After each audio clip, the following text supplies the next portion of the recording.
I am Laura Deal, and I love to get on here and answer emails that have been sent to me through GPS Hope, Grieving Parents Sharing Hope.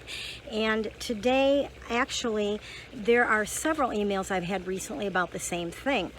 One of them says, my greatest struggle is the physical loss of my son. When I'm at my worst, it is because I just can't accept that I can never touch, hug, smell, or talk to him ever again. He called and texted me every day, and I miss his physical presence so much. My brain just can't grasp it most days. And that was from Valerie. Here's one from Maureen. It says, right now, one of my biggest struggles and fears is how to live the rest of my life without my daughter. It is so hard to even imagine life without her. I miss her so much. I just want to wake up from this nightmare. And the third one I want to read to you that's similar says, because our adult son lived with us for the last 9 years, I struggle with the time of day he'd be getting home from work, and really struggle at a time he'd go to bed. I guess those would be my triggers. And I want to say I totally understand those physical triggers of not seeing them, not hearing their voice, not being able to hug them or getting hugs from them, the texts, the calls, the celebrations and the frustrations, and just the whole physical aspect of not being with our children again is so hard. And I will say, and I might tear up here, that the thing that I miss about my daughter Becca is her laugh. She had a wonderful laugh. Everybody loved her laugh, and everybody loved to tease her, to hear that laugh come from her. And I miss it like crazy, as you can tell. And it's almost been 9 years for me.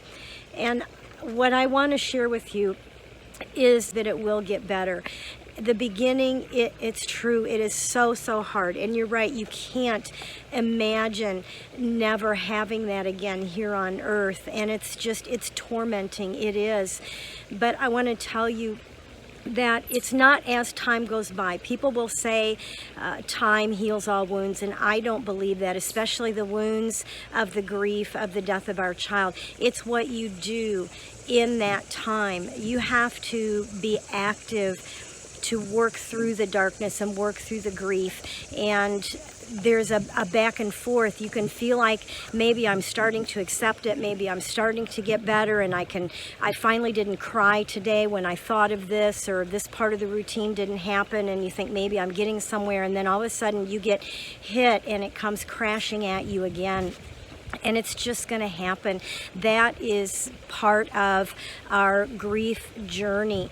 And I'm sorry, I don't have an answer on how to make it better, other than keep going day by day, minute by minute, breath by breath. If that's where you are, it's okay to do what you need to do to feel close to your child in a physical, tangible way. Some people have their child's shirt made into a bear and they sleep with it at night, or their shirt's made into like a quilted square blanket and they sleep with that covered over them all the time. Tattoos, I hear of so many parents who never considered getting a tattoo until their child died.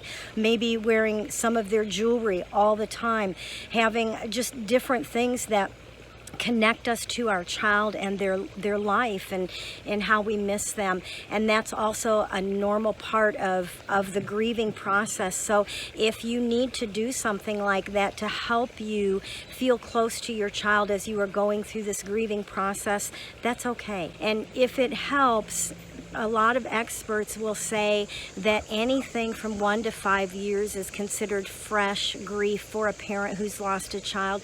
So if you're 2-3 years down the road and this is still just a stabbing pain to you, it's okay. You're in a normal place for the trauma that you're going through. It's considered traumatic grief. And so all I can do is say, hang on and hang out with other parents who have been there, and we know that feeling and we know that struggle, and we still face that struggle today. And it will get better for each of us. It's a different amount of time, but you have my heart, and I pray for those who are connected to GPS Hope, so you have my prayers. Please feel free to email me with your struggle or your thoughts on this struggle, and I answer every email. So you can contact me at laura@gpshope.org. And also, if you haven't been there, check out our website, gpshope.org. You'll find a lot of resources and support for you there.